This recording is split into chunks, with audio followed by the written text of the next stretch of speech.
Oke, masih dengan Profesor Kardus, tak berjasa tapi jenius. Sekarang Profesor Kardus akan mengajak Anda untuk berandai-andai apa yang akan terjadi.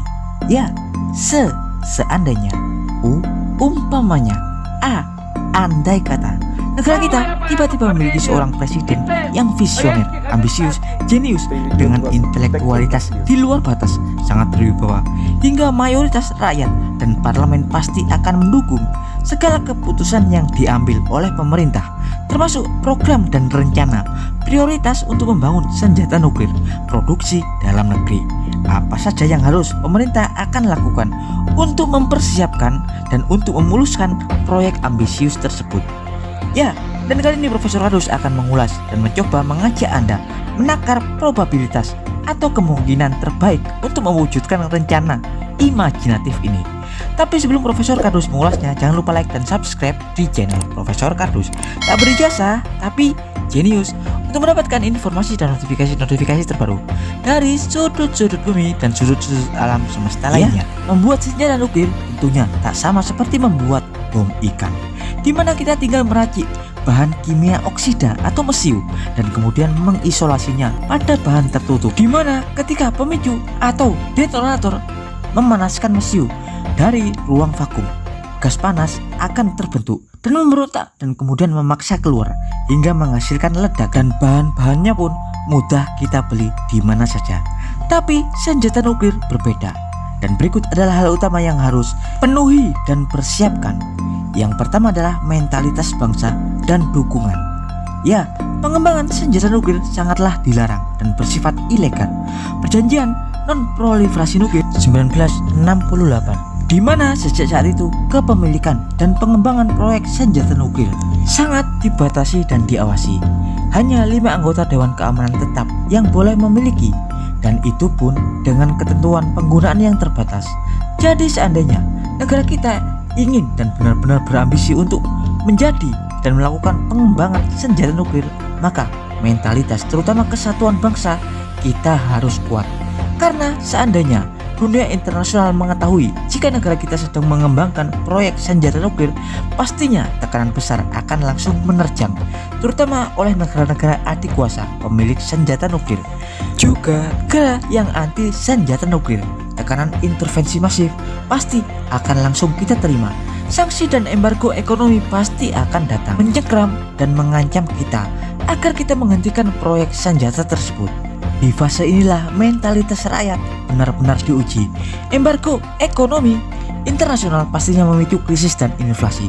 Harga-harga akan membumbung tinggi karena tak ada barang impor yang bisa kita datangkan. Di sisi lain, kemiskinan pasti kian meningkat. Pelarangan ekspor akan menghancurkan nilai tukar. Investor-investor akan pergi.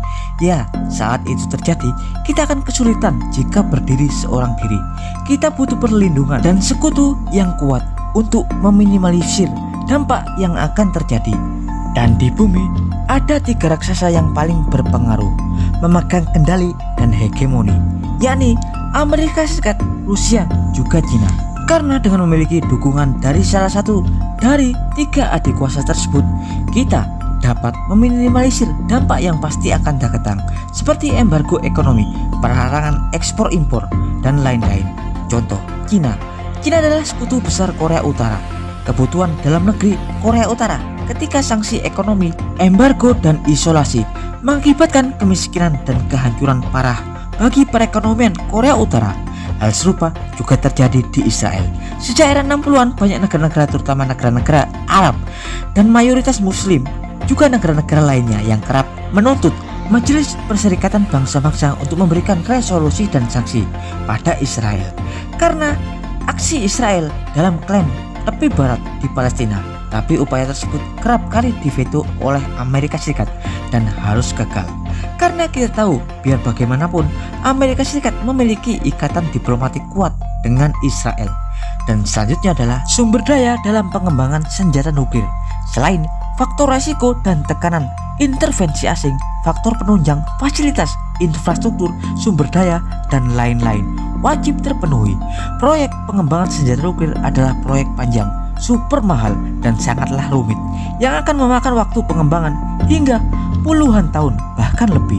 Anggaran yang harus dikeluarkan untuk mega proyek seperti ini tidaklah murah, yang nilainya bisa mencapai ratusan miliar dolar atau ribuan triliun. Hal itu digunakan untuk membangun segala fasilitas dan infrastruktur penunjang, mulai dari fasilitas eksplorasi dan pengayaan bahan baku, meliputi penambangan material radioaktif, pengolahan bahan baku, enrichment atau pengayaan, dan meliputi segala komponen mesin sentrifugal dan komponen teknologi tinggi lainnya yang pengerjaannya bersifat rahasia dan tersembunyi. Ya, tahukah Anda, sejak perjanjian non-proliferasi nuklir, umumnya laboratorium riset terutama sektor pengayaan HEU atau highly enriched uranium atau uranium yang diperkaya sangat tinggi dibuat dalam bunker-bunker dan laboratorium-laboratorium bawah tanah, terlindung dan tersembunyi.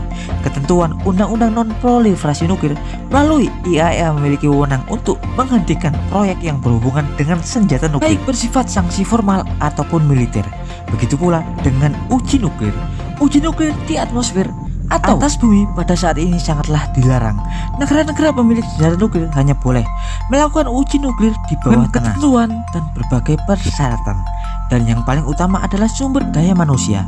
Ya, asal Anda tahu, kita wajib memiliki orang-orang yang bisa diajak berpikir, berinovasi, mencari solusi, dan memecahkan masalah, atau orang-orang yang memiliki kompetensi tingkat dewa di bidang keilmuan fisika nuklir, baik fisika nuklir teoritis atau ahli engineering yang mampu membuat struktur atau komponen-komponen rumit dengan detail tingkat tinggi, para ahli metalurgi yang menguasai dan mengetahui berbagai sifat-sifat kimia, termodinamika, logam-logam atau material unsur radioaktif, dan pastinya ilmuwan-ilmuwan yang jenius tersebut ahli dalam bidangnya masing-masing, karena merakit senjata nuklir membutuhkan keakuratan dan tingkat presisi super tinggi. Belum lagi resiko yang akan diterima.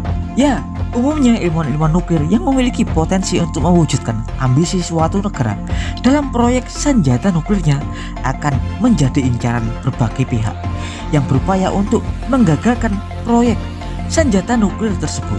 Sudah banyak kematian ilmuwan-ilmuwan nuklir seperti India, Pakistan, Iran, Korea Utara, dan lain-lain yang kemungkinan besar disebabkan oleh aksi sabotase intelijen internasional. Ya, dan berikut adalah informasi singkat tentang potensi dan risiko yang akan kita dapatkan seandainya kita ingin membuat program senjata nuklir. Profesor Kardus dari Politeknik Angkatan Darat Indonesia mengabarkan.